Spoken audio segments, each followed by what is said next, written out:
You ever get that game that as soon as you see the trailer, you know that you have to play it? Well, that game for me was Spellbreak. But what is Spellbreak? You know, the Battle of the Wizards in Lord of the Rings? Yeah, it's nothing like that.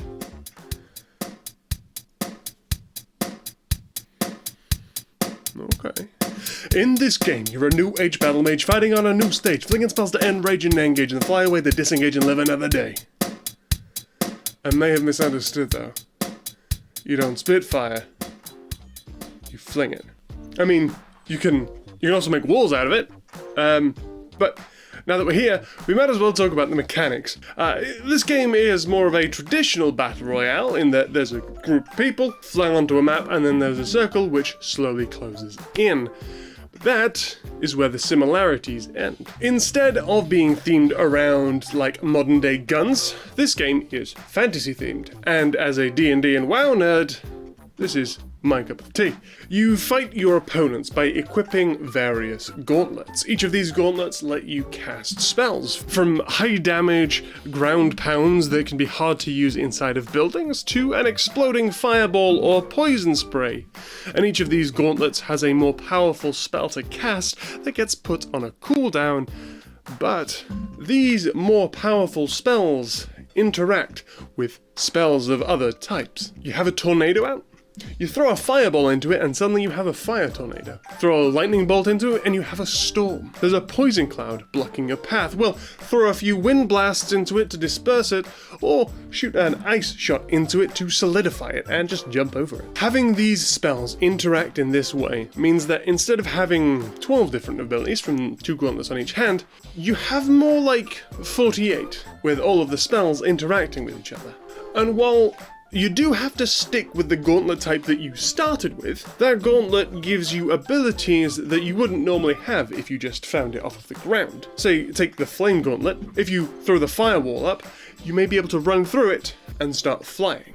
You won't be able to do that if you just picked up a fire gauntlet off the ground. But in other, more militaristic style battle royale games, the pace of a fight is kind of dictated by your ammunition.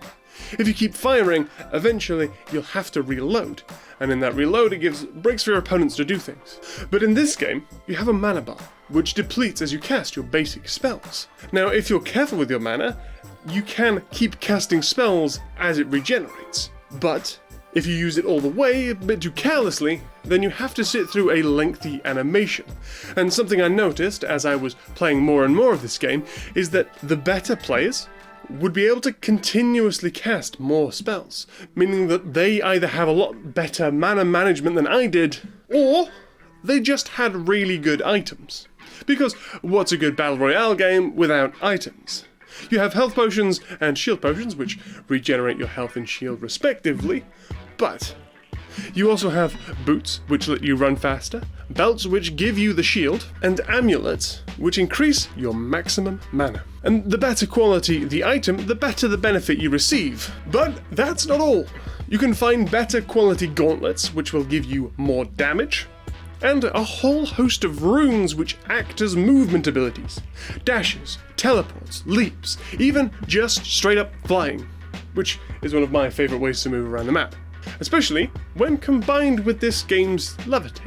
You double jump, and instead of jumping an extra time, you'll begin levitating, slowly flying upwards, which, when combined with any of the runes, instead of being a slog to get from one end of the map to the other, you can just wolf and run faster, and then glide over any big gaps, or just fly, or teleport, or jump. It's fun.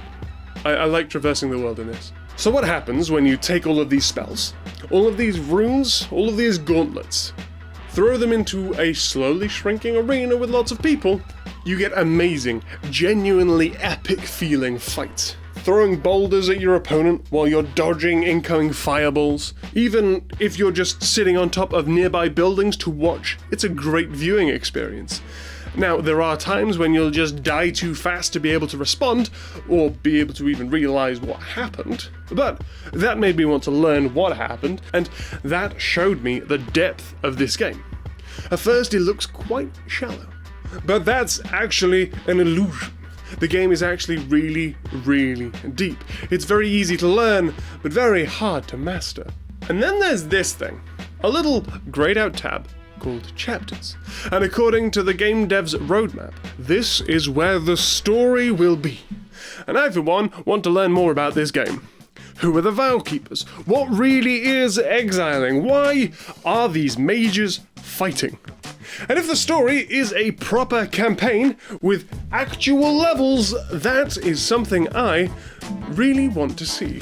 But in its current state, having only just been released into the 1 actual thing, just got out of beta, is it worth playing? Well, I really enjoyed myself. I had a great time with it.